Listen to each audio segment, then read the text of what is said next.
I'm Amy Halpern Laugh. And I'm John Moscow. Welcome to Ethical Schools.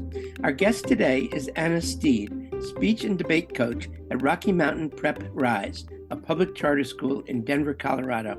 Welcome, Anna. Thank you.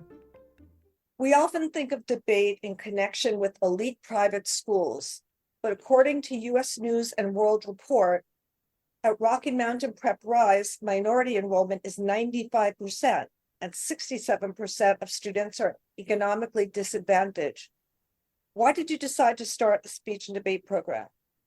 I did not decide that. You want to elaborate?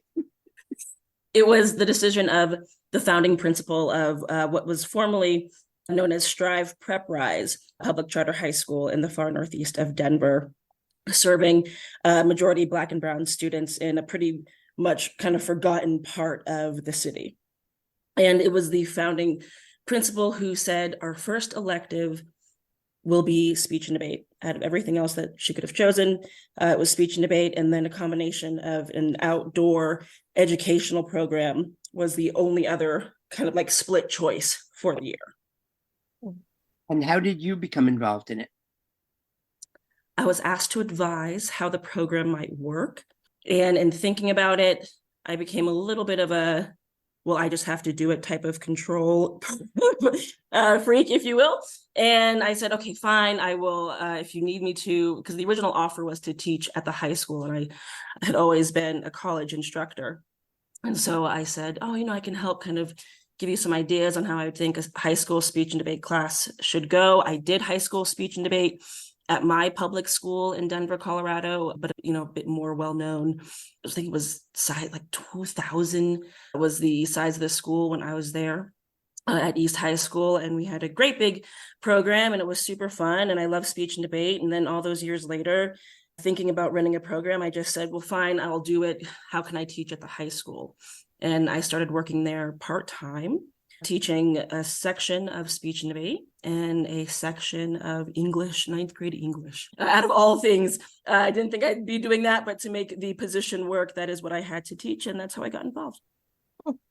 And how did you get from an elective to a team?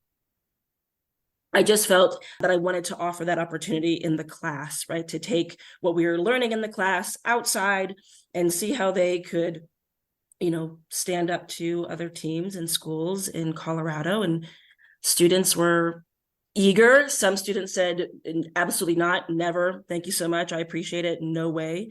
And from those who said, yeah, okay, let's see how it goes. That's how we started. Our team was a team of 9 to begin with in our first year. We only started competing in December of our first year, even though a season starts in November, sometimes in October for novice. So we could have started months earlier. So we had a shortened year that first year, did the best we could, really learned a lot. And then each year we just grew and grew. And so did the success of the team as well. Many of our listeners are probably familiar with what debate is or debate teams are, but what is speech and debate? So speech and debate, absolutely right. Everything that you're thinking of when you think of debate, that's a part of it, as well as the interpretive or platform events. So that would be, an example would be interpretation of poetry, program oral interpretation, humorous interpretation, dramatic interpretation, and then original oratory. So think, that big call to action speech, or informative speaking, which is a fabulous event where a student researches a topic, creates visual aids if they choose to, and then presents all at once in a tight 10-minute speech, a speech where they are informing the audience on anything, some aspect of you name it, right? The informative topic can really be whatever a student desires to really get nitty and gritty and kind of have a narrow view of what you might want to learn about this particular topic. Mm-hmm. What tends to attract students to it? It's a great question. Normally, it's the question I get is, how do you get students to do it? Because I don't know if the attraction is immediate.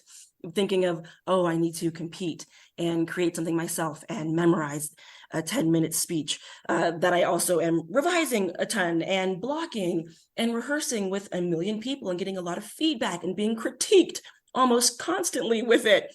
So I don't know what I want to get into it. I was a drama kid. So when I was in high school, I was in drama first. I knew that coming into high school from my experience in middle school. So I think the element of maybe like bite-sized dramatic competition, I kind of was into that because I was also an athlete. So I got to kind of combine my love of drama with my love of competition and, their speech and debate. That was for me. So you'd have to ask current students right now, what is the attraction? And what skills do these students learn aside from research, which you just talked about? Well, to be able to kind of get over the fear of public speaking I would say is just the number one skill that they're going to take with them. And that, translates to so many different industries, innumerable jobs that you can even imagine where you have to command attention from peers or not peers, giving either instructions or information, trying to communicate so that work gets done, or that you have opportunities to give ideas and share your ideas. So that ability to speak publicly and confidently with structure and purpose, that's a valuable lesson, I think, for any human on the planet. And then outside of that, you are on a team, you're working really diligently alongside of your academics. So you're also seeing how different fields and studies and areas of, what you can learn anywhere, kind of you're learning all at once in speech and debate, because you're kind of putting together and synthesizing all of what you know, maybe into a speech piece that you're working on, where the theme is school shootings. That was the champion of the NSDA national tournament this past summer. The most stunning, unbelievable POI about school shootings, but that was only to be probably just one first place by who knows a hair to what second place was, which will blow your mind, and what third place was, which would blow your mind. And then, the years before that, these are the most incredible performances you've seen about themes that you can't believe a high schooler is putting this together and creating these emotions and connections, all while doing it like this live on stage, but sometimes to thousands of people. So it's pretty remarkable. And then, of course, competition aspects. There's data and research that goes back forever about the benefits of being on a team, competitive, if you will, sports, quote unquote. I think that's such a valuable aspect. And maybe, if I talk to my students right now, they say that was the most valuable. What the connections they made with friends during high school, during that time, that would get them through high school, right? One thing that I say to my students pretty much every single Friday, I say to my advanced class during mindfulness is, you've made it through another week of high school in America. That is no easy feat. Right? That's one of my signature lines, and it's true, and I mean that. And I say that probably almost to myself, right? I'm also a teacher who has made it through another week of teaching high school in America, not an easy feat. And so we like to kind of honor what we're doing, the importance of what we're doing in terms of communication, sharing stories, debating topics, seeing different points of view. So that's really a skill I think that's important also, is the finding value in others, in communication, in bonds, you name it. Okay. And for our audience, what is NSDA and POI? Thank you. POI is Program Oral Interpretation. And then the NSDA is the National Speech and Debate Association. Okay. What is Program Oral Interpretation? So that is a 10-minute interpretive, I would say, piece or program.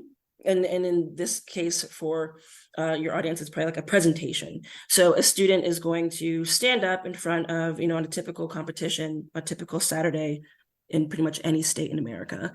The student will be standing in front of an adult judge, and there are maybe 4 to 5 other competitors in their event. Let's say this one is Program Oral Interpretation. And one at a time, they're going to present their piece. And that is a maximum of 10 minutes is how long the program has to be. And there are time requirements and restrictions and things of that nature. But in this Program Oral Interpretation, students using a little black binder, and many times as a prop that's encouraged, And the script is inside of this little book, but they're not reading their script out of this book. They're using this book to truly bring the piece to life. Because for that speech side of speech and debate, just like debate, think of debaters in their ties, in their suits, formal clothes. So are speech interpreters, right? In their suits, in their ties, in formal clothes, in a lot of different ways. And while that's not a mandated part of it, largely you're going to see that. And so in these interpretive pieces, the student has no props outside of this Black book, but in humorous interpretation, there are no props. In dramatic interpretation, no props. In original oratory, you're not using anything. In informative, you have your visual aids, but that's not used as, you can't use it as a prop.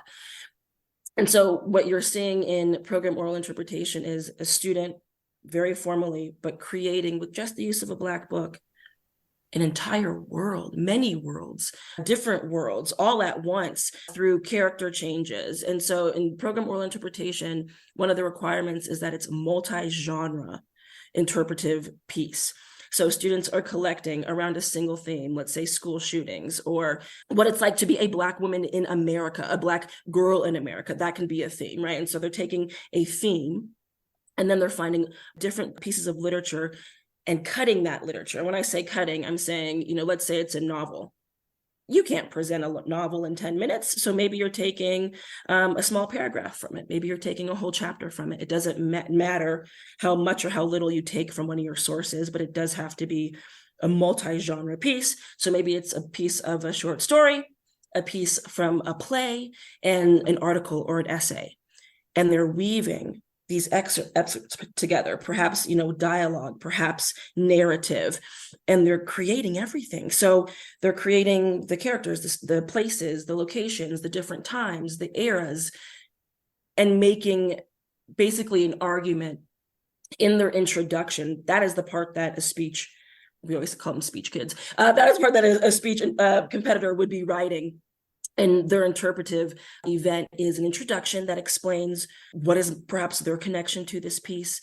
They do have to list all of their sources, right? So whatever sources they use, it's the source, it's the author, perhaps, it's just generally where the publication or where it came, from what publication. And so they also get a chance to speak to the audience of why this topic is important, what needs to be recognized with this topic, and perhaps from their point of view. And so that part, it's a small part of their piece, but they get a chance to really speak their voice, as nothing else that they perform do they write.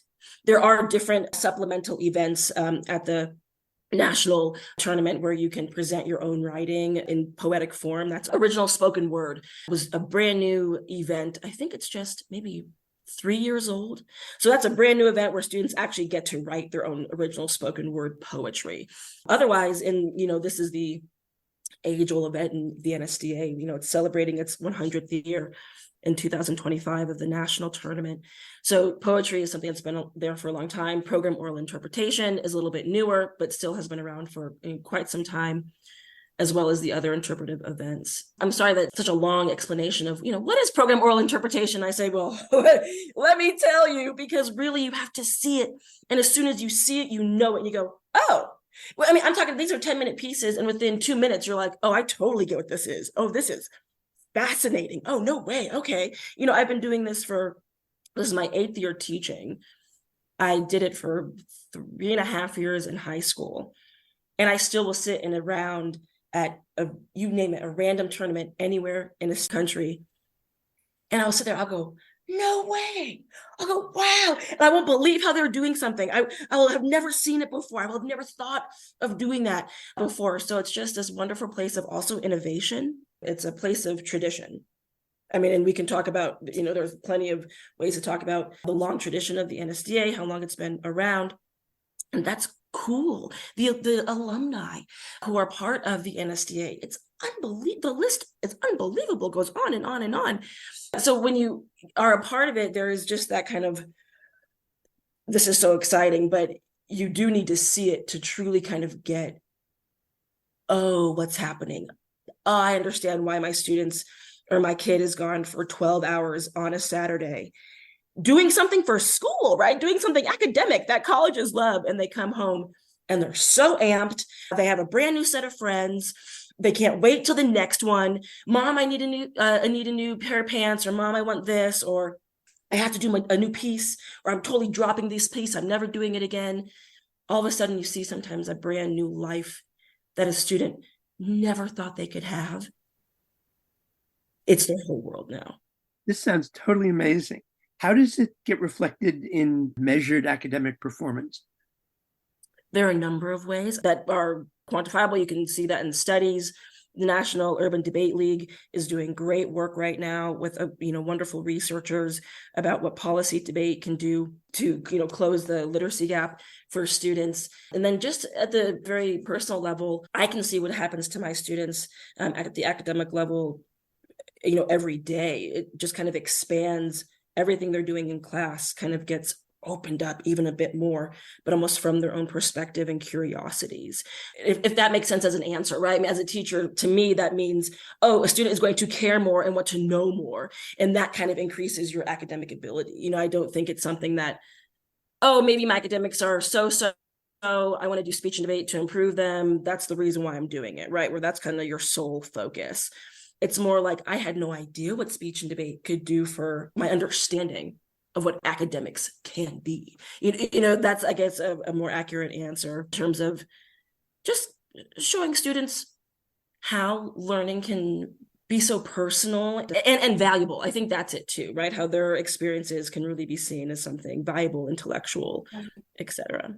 Anna, and since you're working mainly with disadvantaged students, would it be fair to say that this promotes equity? Absolutely. 100%, 1000%. How does speech and debate impact students' comfort level being around more privileged students? It absolutely helps. Right? I mean, as someone coming from a neighborhood that is notorious for its history and gang violence and whatnot, and having to grow up that way, and being in speech and debate and being in different spaces, and then going to a predominantly white institution. I went to Wesleyan University, and it was amazing and wonderful. And even I still at that time, after being on the speech team for 3.5 years and traveling to Stanford for a competition and different parts of the country for competitions, I still had, a bit of culture shock, but I know it was less than it could have been.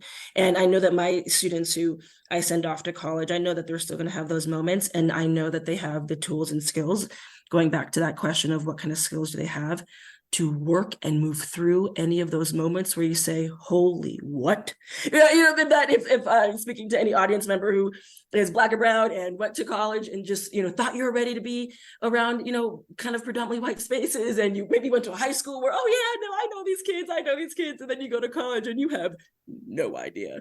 And that is a huge learning moment. And I had it, and it was so valuable. And my older brother and sister who went to private colleges in Colorado, they both told me, hey, it's going to happen. And I said, no, it's not. But I was able to work through it. And my students are able, at least, we only have a few graduating classes. So I cannot speak for teachers who've been doing this for over a decade. This is just my 8th year. And our first graduating class was in 2020.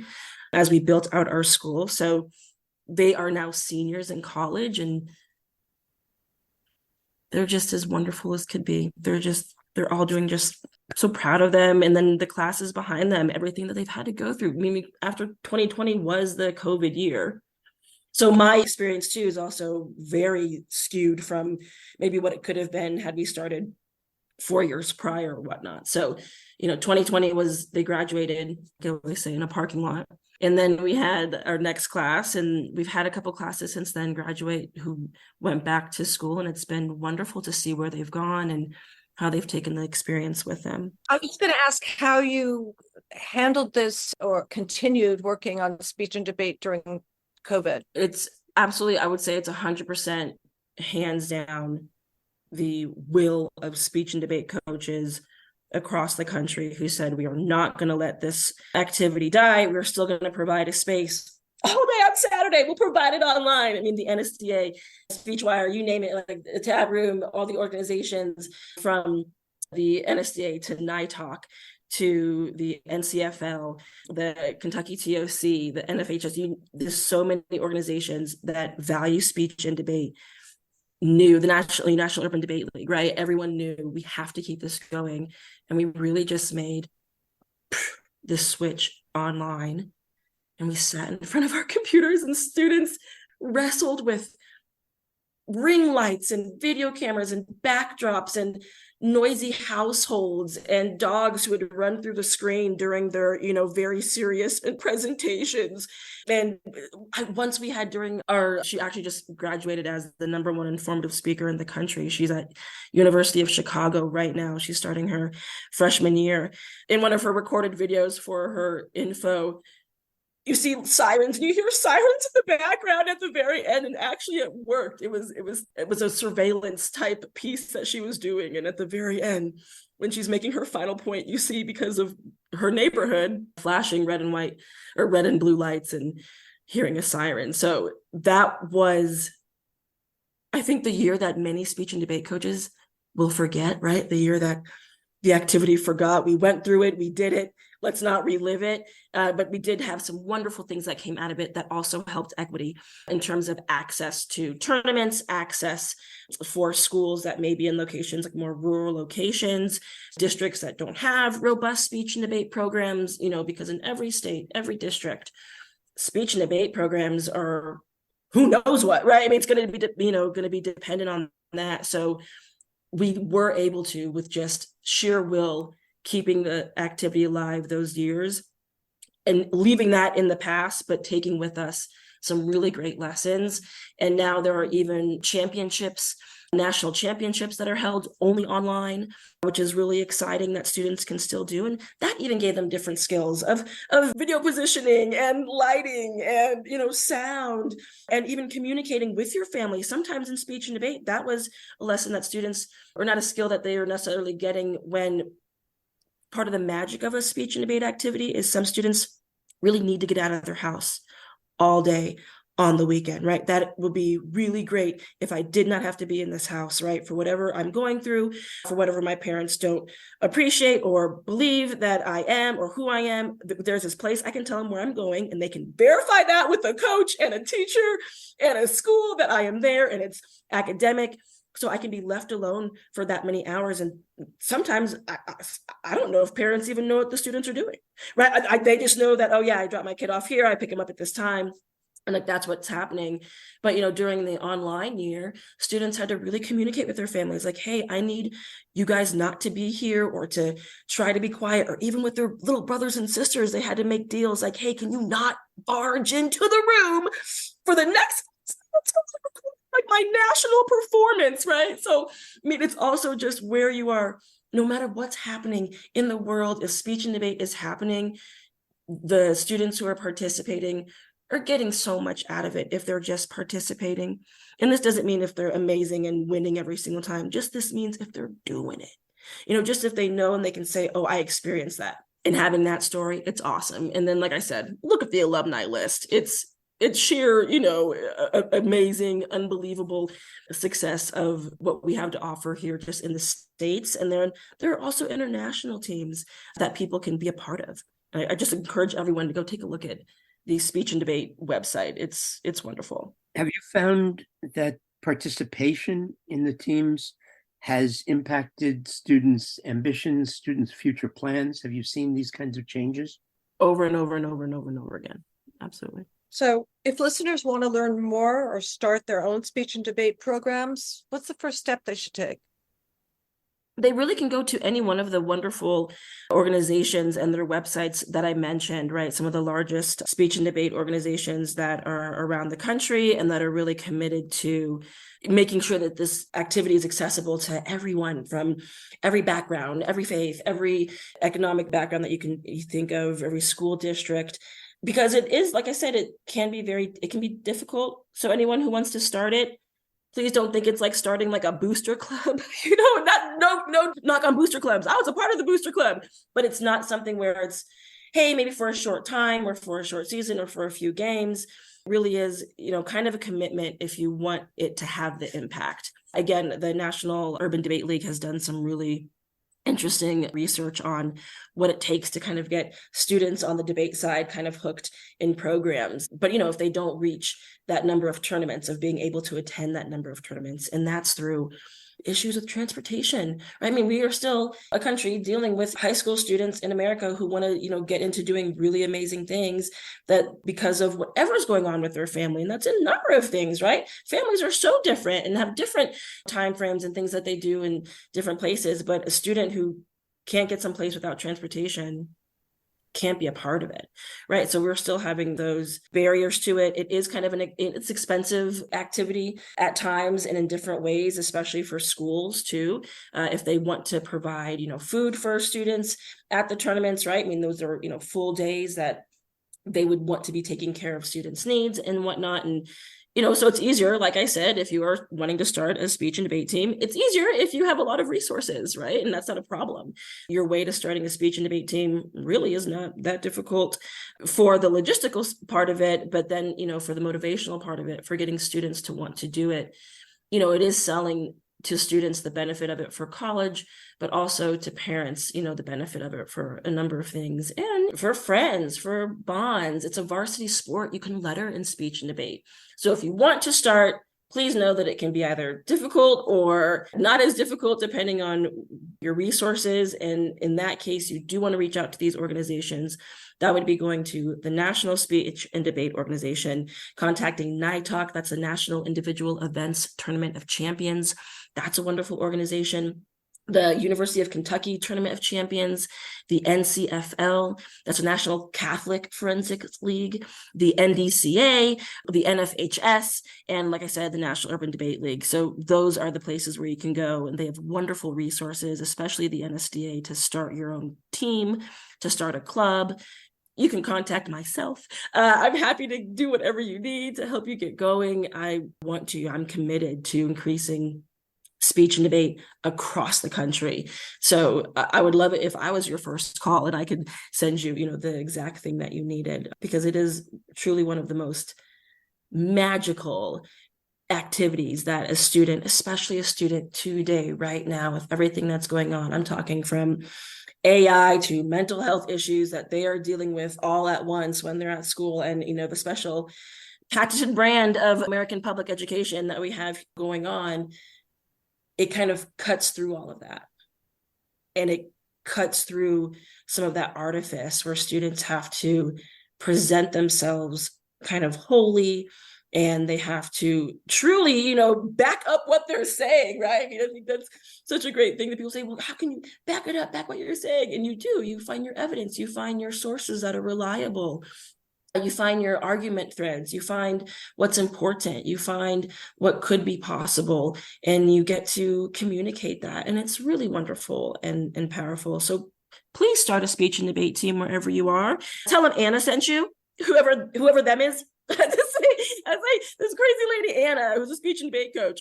She just went on and on about speech and debate, but she, made kind of a good case for it. Please contact them, contact me, and see what you can bring to your community, to your schools. Is there anything we haven't discussed that you'd like to add? Oh, please reach out and judge at your local speech and debate tournaments. That's a huge obstacle that anyone who's putting on a tournament faces. And these are all-day tournaments that serve tens and tens of students, sometimes, hundreds of students at these national tournaments. And what's really important are wonderful adult judges. I think the requirement really is just that you graduated high school and that you can sit and judge, and you can judge your interpretive events. They do like to have people with some kind of debate background. If you have any debate background whatsoever, really qualified judges in debate are super important. There are some, really kind of heavy rules when it comes to debate, and the kids learn these rules and have to abide by these rules. So they really deserve qualified judges, but almost anyone can judge something where it's almost like watching the 6 nominees for the best picture for the Academy Awards and then ranking them by, who just did the best, right? That's kind of what that is. So please judge at a local tournament, reach out to your high schools, offer that up. That could really be great. That's what I would love to add, is we want to keep the activity alive. Like I said, it's celebrating its 100th anniversary of the national tournament in 2025. And we just want to make sure that it has another 100 years because of the value it brings to our society, not just students individually, but our society.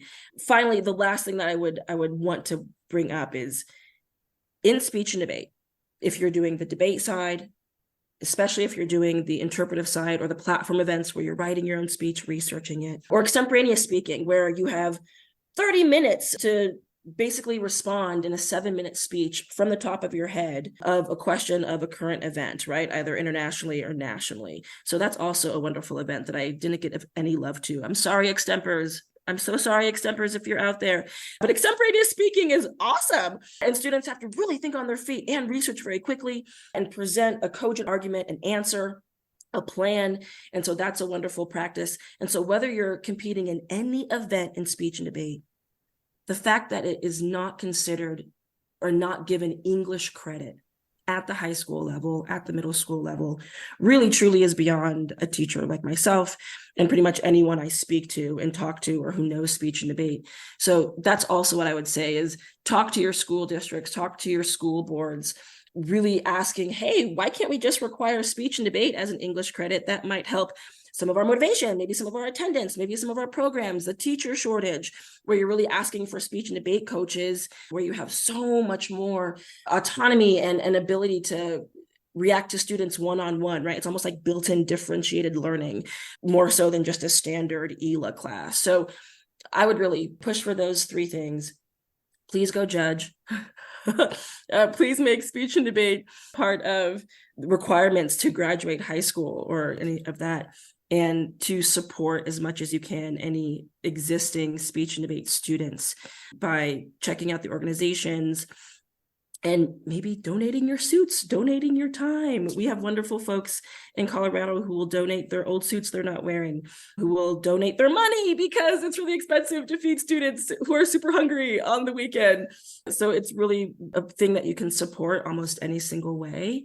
And also just when you hear about it, know that something good's happening at your school. Just wanted to ask quickly about the judging. If somebody wants to judge, is there a training program if you go to the school? And Yes. Oh, there's training programs online. The NSDA has training programs. I believe the NFHS may have a training program that's available online. And then you go to any tournament, they'll train you the day of. That's what, even at my tournament. So if you're listening to this and you're in Denver and you'd like to, or anywhere outside of Denver metro area and available on November 4th, you can come judge at our tournament and we will train you right on the spot. And it really is something that within one round, one day, you will know what the magic is and you'll feel so happy that you helped and contributed. Thank you, Anna Steed of Rocky Mountain Prep Rise. Thank you so much. And thank you, listeners. Check out our new video series, What Would You Do? A collaboration with the Harvard Graduate School of Education and Ed Ethics. Go to our website, ethicalschools.org, and click video. The goal of this series is not to provide right answers, but to illustrate a variety of ethical viewpoints. If you found this podcast worthwhile, please share it with a friend or colleague.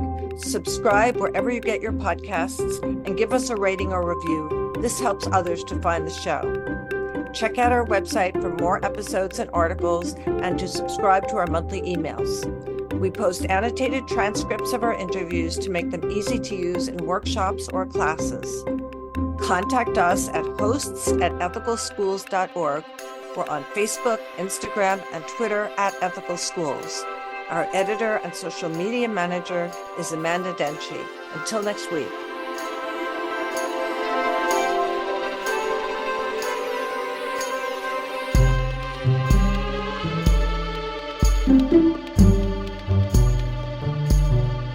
Thank you.